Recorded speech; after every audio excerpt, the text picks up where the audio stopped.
Welcome, dear students. Today's question is about define magnetic permeability and magnetic susceptibility. Derive relation between them. Magnetic permeability mu. ये definition हम previous question में पढ़ चुके हैं, पर एक बार फिर से इनको रिवाइज कर लेते हैं। मैग्नेटिक परमेबिलिटी क्या होती है? The extent to which magnetic lines of force can enter a substance is known as magnetic permeability. जब किसी सब्सटेंस को मैग्नेटिक फील्ड में रखा जाता है तो उस सब्सटेंस में मैग्नेटिक लाइन्स ऑफ फोर्स किस एक्सटेंट तक एंटर कर सकती हैं या उसमें से क्रॉस कर सकती हैं, उसे हम लोग मैग्नेटिक परमिएबिलिटी कहते हैं। किसकी? सब्सटेंस की।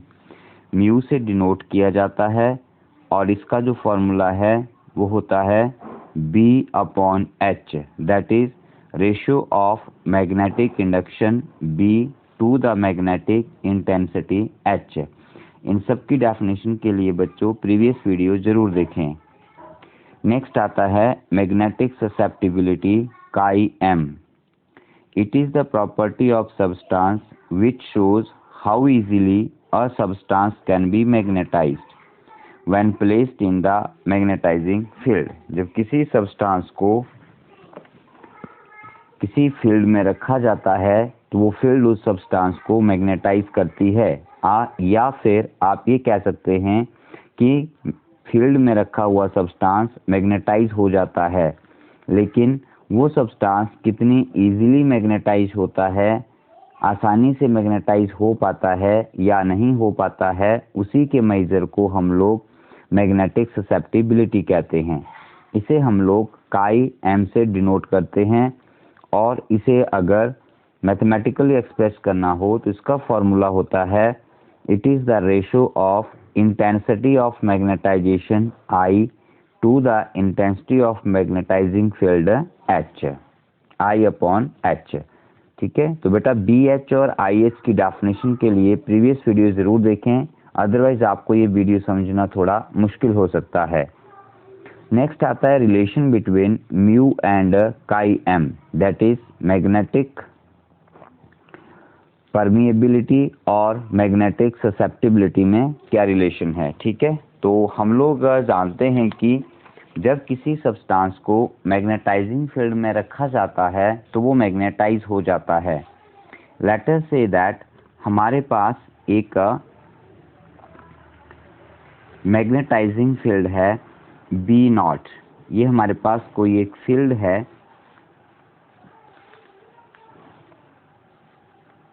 हम इसे मैग्नेटाइजिंग फील्ड कहेंगे।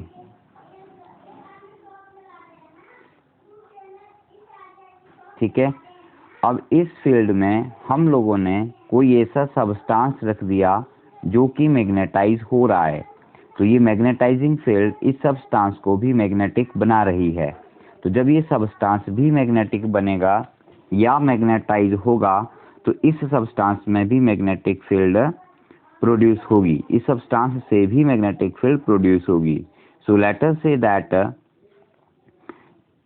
इस सब्सटेंस में जो मैग्नेटिक फील्ड बनती है उसे हम लोग Bm सपोज कर लेते हैं।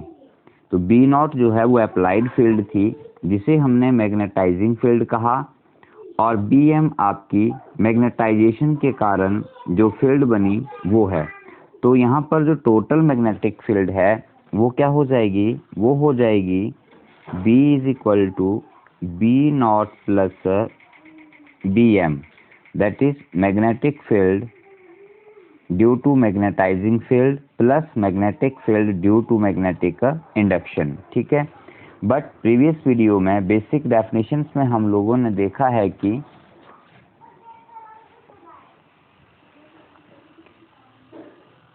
B = μH होता है, B0 = μ0H होता है और Bm = μ0I होता है। ठीक है, तो अब हम ये तीनों वैल्यूज़ यहाँ पर पुट कर देते हैं। ये कहाँ से आई बच्चों? इस डेफिनेशन में भी हमने देखा और प्रीवियस वीडियो भी देखा है। मैं रिपीट करूँगा तो वीडियो बहुत लेंथी हो जाएगा। सो अगर आपको आती हैं तो बहुत अच्छी बात है, और अगर नहीं मालूम है तो प्रीवियस वीडियो ज़रूर देखें, वीडियोज़ को कंटिन्यूटी में देखने की कोशिश करें। So in place of B हम लोग म्यू एच लिख देते हैं।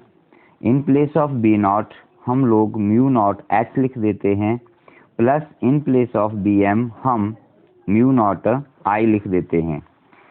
राइट साइड पर म्यू नॉट आप कॉमन कर सकते हैं, यहाँ पर आ जाता है एच प्लस आई, और यहाँ पर आपके पास है म्यू नॉट एच। ठीक है, अब हम क्या करते हैं, म्यू नॉट को यहाँ पर शिफ्ट कर देंगे और एच को यहाँ शिफ्ट कर देंगे, तो आपके पास क्या आ जाएगा, mu upon mu not is equal to H plus I upon H. ठीक है, सो यहाँ से आप ध्यान से देखें तो यहाँ पर आपके पास रह जाएगा mu upon mu not, this is equal to H upon H one plus I upon H. Mu upon mu not is equal to 1 plus I upon H. But my dear students, mu upon mu not जो है उसे हम लोग mu R कहते हैं, जिसका नाम है relative magnetic permeability. Relative magnetic permeability. और आई अपॉन एच जो है उसे हम लोग काई एम कहते हैं, जिसका नाम है magnetic susceptibility.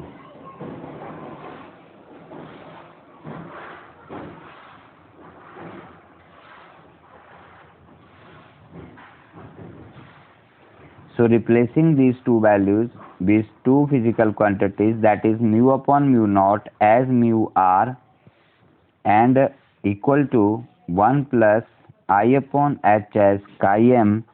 So we get a relation mu r is equal to 1 plus chi m. So you can say this is a relation between magnetic permeability or relative magnetic permeability and magnetic susceptibility. So that's all for this question. Video pause करके आप इसका notes यहाँ से note कर सकते हो। ये complete definition है और ये रिलेशन है पूरा सॉल्वर जो मैंने यहाँ पर किया है। So pause the video and you may note it down, और बुक से भी आप इसे पढ़ सकते हो। Okay dear students, next question आता है हमारे पास, classify the magnetic materials according to their magnetic behaviour. So theoretical question है, मैं थोड़ा डिफाइन करूंगा यहाँ पर इन्हें, बाकी आप नोट्स लेकर इसे पढ़ सकते हो। फर्स्ट क्वेश्चन है आपका, सबसे पहले आता है कि जो मैग्नेटिक मटेरियल है वो कितने तरह के होते हैं। तो जो मैग्नेटिक मटेरियल है वो 3 तरह के होते हैं, diamagnetic material, paramagnetic material and ferromagnetic material.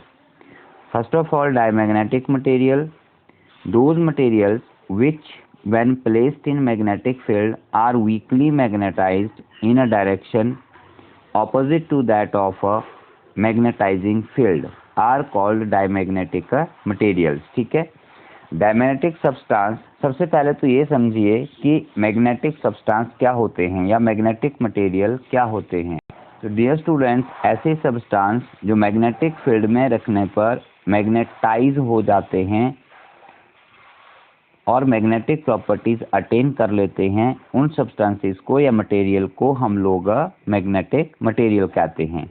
ठीक है, अब ये 3 टाइप्स के होते हैं, diamagnetic material, paramagnetic material and ferromagnetic material. Diamagnetic material कौन से हैं? दीज आर द मटेरियल्स, ऐसे मटेरियल्स जब उन्हें मैग्नेटिक फील्ड में रखा जाता है तो बहुत ही वीकली मैग्नेटाइज होते हैं और उनकी मैग्नेटाइजेशन की जो डायरेक्शन है वो मैग्नेटाइजिंग फील्ड के ऑपोजिट होती है। ठीक है, तो हम इसे थोड़ा सा शॉर्टकट में लिखकर भी लर्न करते हैं, just wait. Okay, so first of all हमारे पास आता है बच्चों डायमैग्नेटिक सब्सटेंस। सबसे पहली बात, ये तीनों मैग्नेटिक मटेरियल हैं, जब इन्हें किसी मैग्नेटिक फील्ड में रखा जाएगा तो ये मैग्नेटाइज होंगे। डायमैग्नेटिक मटेरियल कौन से हैं? जो वीकली मैग्नेटाइज होते हैं। These are magnetized weakly. Weakly समझते हैं आप लोग, मतलब बहुत कम मैग्नेटाइजेशन होगी इनकी, और इनका जो डायरेक्शन ऑफ मैग्नेटाइजेशन है वो ऑपोजिट होगा। कैसा होगा? ऑपोजिट होगा। मीन्स जो डायरेक्शन मैग्नेटाइजिंग फील्ड की होगी वो सब्सटेंस के मैग्नेटाइज होने पर जो फील्ड बन रही है वो उससे ऑपोजिट होगी। मीन्स मैग्नेटाइजिंग फील्ड की डायरेक्शन अगर अलोंग पॉजिटिव एक्स एक्सिस है तो मटेरियल मैग्नेटाइज होके जो फील्ड बनाएगा उसकी डायरेक्शन उसके ऑपोजिट होगी। अब आते हैं पैरामैग्नेटिक पर। पैरामैग्नेटिक सब्सटेंस जो हैं वो भी वीकली मैग्नेटाइज होते हैं, पर इनकी डायरेक्शन ऑफ मैग्नेटाइजेशन जो है वो सेम डायरेक्शन होती है। They are magnetized in the same direction. उसके बाद हमारे पास फेरोमैग्नेटिक सब्सटेंस आते हैं। फेरोमैग्नेटिक सब्सटेंस वो सब्सटेंस होते हैं जो स्ट्रांगली मैग्नेटाइज होंगे। कैसे मैग्नेटाइज होंगे? स्ट्रांगली मैग्नेटाइज होंगे, और उनका डायरेक्शन ऑफ मैग्नेटाइजेशन भी सेम होगा। ठीक है, तो ये हमारे पास मेन डेफिनेशन है इनकी। Diamagnetic substance are magnetized weakly in opposite direction. Paramagnetic substance, या यू कैन से दैट वो सब्सटेंस जो वीकली मैग्नेटाइज होंगे सेम डायरेक्शन में। किसकी सेम डायरेक्शन में? मैग्नेटाइजिंग फील्ड की। उन्हें हम पैरामैग्नेटिक कहेंगे, और जो फेरो है वो स्ट्रांगली मैग्नेटाइज होगा सेम डायरेक्शन में। ठीक है, उसके बाद हम नेक्स्ट पॉइंट लेते हैं। नेक्स्ट पॉइंट ऑफ डिफरेंशिएशन इनका जो है आप वो बना सकते हो, जैसे जो आपके डायमैग्नेटिक सब्सटेंस हैं ये ऑपोजिट डायरेक्शन में मैग्नेटाइज हो रहे हैं। इनका मैग्नेटाइजेशन ऑपोजिट डायरेक्शन में है, तो ये सब्सटेंस जो है वो किसी दूसरे मैग्नेट द्वारा रिपेल किए जाएंगे। These will be repelled by the magnet. Okay, but paramagnetic substance जो हैं these are attracted by the magnet and these are also attracted by the magnet. ठीक है, अब यहाँ पर ये स्ट्रांगली मैग्नेटाइज है तो इनकी जो अट्रैक्शन है वो भी स्ट्रांग होगी, और पैरामैग्नेटिक सब्सटेंस की जो अट्रैक्शन है, इनका मैग्नेटाइजेशन वीकली है तो इनका जो फोर्स ऑफ अट्रैक्शन है वो भी आपका वीकली होगा, और इनका जो फोर्स ऑफ रिपल्शन है वो भी आपका वीकली होगा। ठीक है, आप ये बोल सकते हो कि जो मैग्नेटिक फोर्स ऑफ अट्रैक्शन और रिपल्शन है वो भी इनके मैग्नेटाइजेशन पर डिपेंड करती है। ये दोनों वीकली मैग्नेटाइज हो रहे हैं तो इनका जो फोर्स है मैग्नेटिक फोर्स, इसमें रिपल्शन का होगा वो वीकली रहेगा, इसमें आपका अट्रैक्शन का फोर्स होगा लेकिन वो भी वीकली रहेगा, और यहाँ पर इसका जो फोर्स ऑफ अट्रैक्शन है वो आपका स्ट्रांग रहेगा। अब हम चलते हैं अपने तीसरे पॉइंट की तरफ। एक पॉइंट लेते हैं हम इंटेंसिटी ऑफ मैग्नेटाइजेशन का।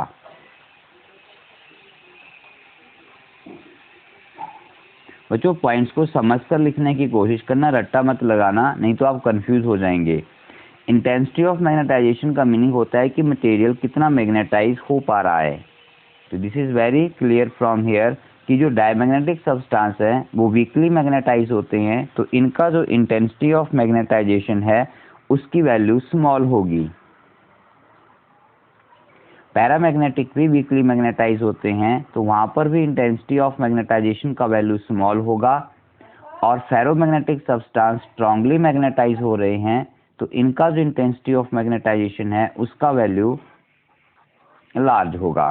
ठीक है, बट अब यहाँ पर इंटेंसिटी ऑफ यहाँ पर जो मैग्नेटाइजेशन है डायमैग्नेटिक सब्सटेंस की वो ऑपोजिट डायरेक्शन में है, तो जो इंटेंसिटी ऑफ मैग्नेटाइजेशन का वैल्यू है वो नेगेटिव होगा, जबकि पैरामैग्नेटिक सब्सटेंस का मैग्नेटाइजेशन सेम डायरेक्शन में है तो इस वैल्यू को पॉजिटिव लिया जाता है, और इसका मैग्नेटाइजेशन भी सेम डायरेक्शन में है तो इसका वैल्यू भी पॉजिटिव होगा। ठीक है, मैं एक ही बार पॉइंट्स को एक्सप्लेन कर रहा हूँ, समझ ना आए तो वीडियो को रिप्ले कर लें बच्चों। अब नेक्स्ट पॉइंट लेते हैं यहाँ पर।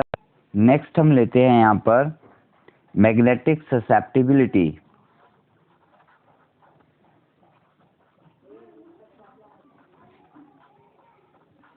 काईएम। ठीक है, मैग्नेटिक ससेप्टिबिलिटी क्या होती है, हमने अभी प्रीवियस क्वेश्चन में पढ़ा, it is the property which shows that how easily substance can be magnetised. ठीक है, तो यहाँ पर देख रहे हैं आप लोग कि डायमैग्नेटिक सब्सटेंस वीकली मैग्नेटाइज होता है, मतलब इसको मैग्नेटाइज करना इजी नहीं है, कम मैग्नेटाइज होता है और ऑपोजिट डायरेक्शन में होता है, तो उसकी जो वैल्यू है काईएम के लिए वो स्मॉल एंड नेगेटिव होती है।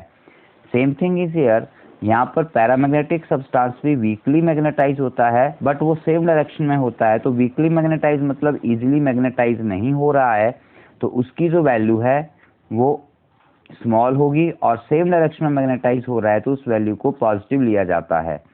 जबकि यहाँ पर ये वैल्यू अंडरस्टूड है लार्ज होगी और साथ में पॉजिटिव होगी, मीन्स बहुत स्ट्रॉन्ग मैग्नेटाइज हो रहा है, तो इसका मतलब वो आसानी से मैग्नेटाइज हो पा रहा है। ठीक है, तो काईएम का वैल्यू डायमैग्नेटिक के लिए स्मॉल एंड पॉजिटिव रहेगा, काईएम का वैल्यू पैरामैग्नेटिक के लिए स्मॉल एंड पॉजिटिव रहेगा, और काईएम का वैल्यू फेरोमैग्नेटिक के लिए लार्ज एंड पॉजिटिव रहेगा। नेक्स्ट हम लेते हैं मैग्नेटिक लाइंस ऑफ फोर्स के ऊपर based property, magnetic lines of force. ठीक है, मैग्नेटिक लाइंस ऑफ फोर्स क्या कहती है कि जैसे लेटर से दैट ये हमारे पास यहाँ पर कोई डायमैग्नेटिक सब्सटेंस रखा गया है, diamagnetic substance is placed here, तो यहाँ से कोई मैग्नेटिक लाइंस ऑफ फोर्स जा रही है इस तरह से, तो वो लाइन से सब्सटेंस में से पास नहीं करती हैं, वो साइड से होके निकल जाती हैं, they do not prefer to pass through the substance, means magnetic lines of force do not cross through the diamagnetic material. अगर हम लोग यही बात पैरामैग्नेटिक सब्सटेंस में करते हैं तो जो आपकी लाइंस हैं वो अपना पाथ डिविएट तो नहीं करती हैं लेकिन उसमें से पास कर जाती हैं, मीन्स जो लाइंस मटेरियल के सामने आएंगी वो निकल जाएंगी और जो इसके सामने नहीं आएंगी वो बिल्कुल सीधी जैसे जा रही हैं वैसे ही चले जाएंगी, means they may pass through the magnetic material. Diamagnetic में magnetic lines of force cross नहीं करती हैं, यहाँ पर वो क्रॉस कर जाती हैं, लेकिन जब हम लोग फेरोमैग्नेटिक सब्सटेंस की बात करते हैं तो यहाँ पर जो लाइंस इस डायरेक्टली इसके आमने सामने आ रही हैं वो तो पास कर जाएंगी, लेकिन जो लाइंस आगे पीछे से आएंगी वो लाइंस भी इसी में से पास करना प्रेफर करेंगी, they will like to pass through the material, means magnetic line of force जो है वो फेरोमैग्नेटिक सब्सटेंस में से पूरी तरह से पास कर जाती हैं, आसपास से गुजरने वाली लाइंस भी इसी में से क्रॉस करने की कोशिश करती हैं। ठीक है, तो ये पॉइंट भी आपको क्लियर होना चाहिए यहाँ पर। डियर स्टूडेंट्स, इस तरह से पॉइंट्स हैं सारे, मैंने पॉइंट वाइज आपको कुछ इंपॉर्टेंट पॉइंट डिस्कस कर दिए हैं, बाकी मैंने नोट्स में लिखे हुए हैं, आपको भेजे भी हैं, आप चाहें तो वीडियो पॉज करके यहाँ से इन्हें देख सकते हैं।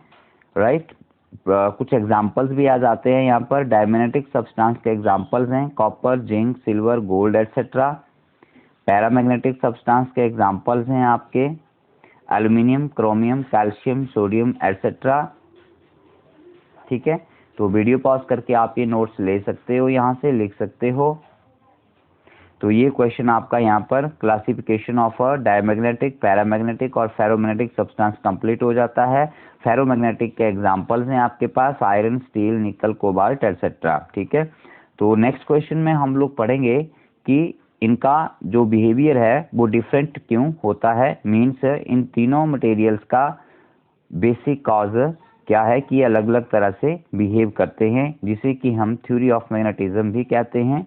डायमैग्नेटिक मटेरियल का थ्योरी, पैरामैग्नेटिक का थ्योरी और फेरोमैग्नेटिक मटेरियल का theory. So that's all for this video. Video को जरूर देखें और ध्यान से समझने की कोशिश करें और नोट्स भी ज़रूर बनाएं। Thank you, have a nice time.